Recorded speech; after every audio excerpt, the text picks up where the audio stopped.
La qualif de l'Égypte également, victoire 3-1, c'était un peu plus poussif. Elton et Nasreddin. Tiens, je vais accueillir également Nour qui est avec nous, habitué de l'After Afrique toute la saison du compte X11 Masser. Salut Nour. Salut, bonsoir tout le monde. Salut Vous allez bien? Nour. Ça va ou Salut. quoi? Bien? Ça va, on a gagné donc ça va. Tu parlerais de soulagement ou pas? Petite frayeur quand même hein, sur l'égalisation béninoise.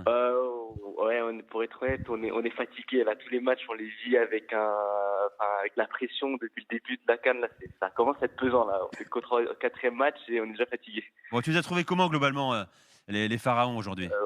Ouais, plus poussif. Ouais, c'était un peu moins cohérent que les premiers matchs qu'on a eus, mais pas trop rassurant. C'est vrai que le premier match face au Zimbabwe, c'est Salah qui marque à la 91e minute pour nous libérer. Le match contre l'Afrique du Sud, on l'a passé à 10 contre 11, donc aussi c'était compliqué à respirer. Le troisième match qui comptait pas vraiment parce qu'on n'est déjà pas qualifié. Et là, le match d'aujourd'hui également très très très dur à regarder, même dans les prolongations. Donc c'est un peu dur, un peu à regarder l'Égypte en ce moment. Le score est un peu gonflé ou pas, Elton ou pas? Bon, le troisième but, c'est classique, Ouais. hein, d'un contre. Les Béninois sont tous devant le but égyptien.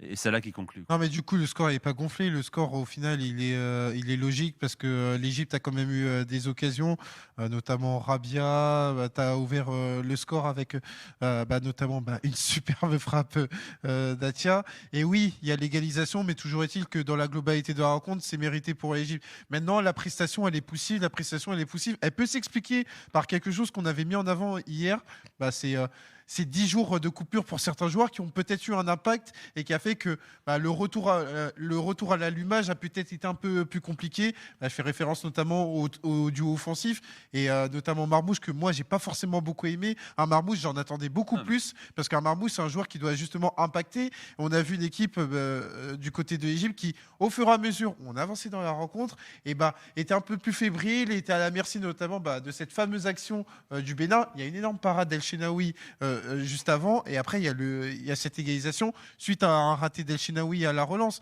Donc du côté de l'Égypte, j'ai envie de me dire que c'est poussif, mais attention Nico, attention Nasser. Attention, c'est l'Égypte, c'est tout en fait. Non mais attention parce que là, ils vont arriver en quart de finale et en fait sur les différents matchs, sur le premier match et sur le Côte quatrième d'Ivoire match au Burkina Faso, et je le l'ai pas dit. huitième de finale, ils avaient un statut de favori assumé.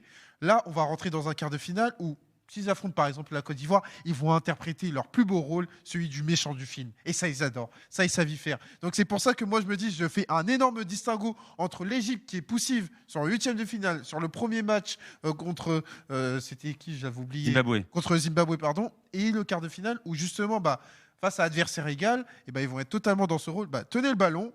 Nous, notre passeport, Voilà. c'est quoi? C'est la défense, c'est le combat et c'est la rigueur de tous les instants. C'est le méchant du film, il dit. J'aime bien la formule d'Elton, Nas. Ouais. Tu les qualifies comme ça?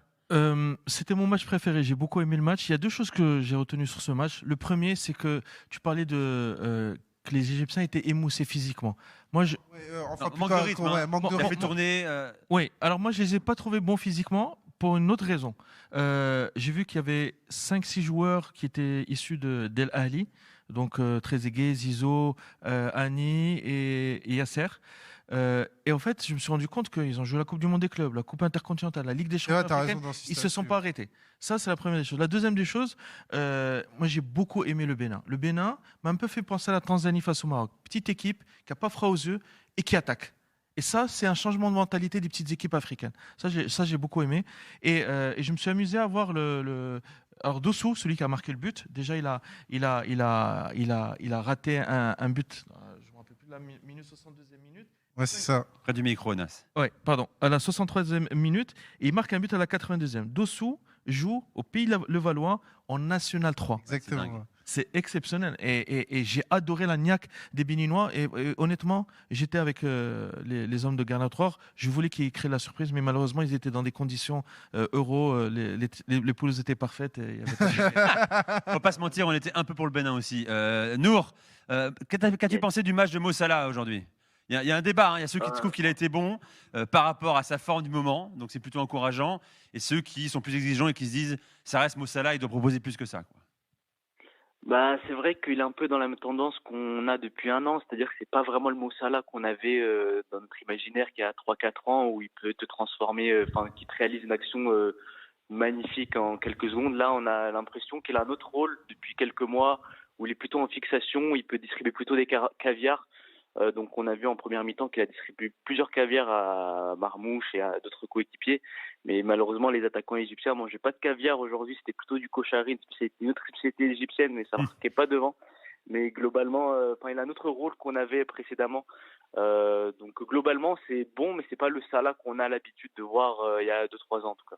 Bon, il met son 3e but dans la compétition quand même, le 66e de sa carrière sur le maillot égyptien quand même, ça replace C'est la extraordinaire. légende qu'est Mo Et Salah. moi, sincèrement, Nico, je me suis fait à l'idée de ne pas avoir ce Mo Salah dominant, ce Mo Salah qui peut impacter, tout simplement parce qu'on a Mohamed Salah qui, depuis le début de saison, a un début de saison qui est difficile. Et là, on est sur un contexte où on l'a très souvent dit, Mo Salah, il joue sa legacy sur le continent africain. Et donc, on a un Mo Salah qui, pour le coup, est davantage dédié vers le collectif. Il est davantage dans un rôle de chef d'orchestre, celui qui va lancer les attaquants, celui qui va moins apparaître. Et on le voit tout au long de la compétition. Il va être beaucoup plus dans un sacrifice collectif plutôt que dans la performance individuelle. Ça n'empêche pas de marquer ce 3e but, mais c'est vrai qu'un Mo Salah aujourd'hui, au final, au global, je lui donne une bonne prestation, mais il ne faut pas s'attendre à un Mohamed Salah qui va être le feu follet, qui va affoler toutes les défenses africaines. Pour moi, ça n'existe pas aujourd'hui. Moi, j'étais très très déçu par Mo Salah. Mo Salah, déjà, il a eu beaucoup de déchets techniques. Moi, si on a parlé d'Ademola Lookman et Mo Salah, 2 joueurs qui ont un peu une trajectoire similaire. Début de saison compliqué, problème avec leur club. Moi, j'ai trouvé qu'Ademola Lookman a bien abordé sa CAN. Là, il est au niveau des stats, au niveau du jeu, il propose quelque chose d'intéressant. Mo Salah, j'ai trouvé... C'est rare de voir un Mo Salah qui rate des passes. Moi, je trouve qu'il est emprunté mentalement. Je ne sais pas si tu es d'accord avec moi. C'est un joueur il est impacté par ce qui s'est passé en club. Oui. Contrairement à Ademola Lookman. Oui, après, c'est des contextes différents parce qu'on a un joueur, on a vu ce qui s'est passé avec Liverpool, le poids que représente Mohamed Salah par rapport à cette équipe égyptienne et surtout le poids de cette Coupe d'Afrique des Nations qui doit aller chercher pour qu'on arrête les débats autour de Mohamed Salah.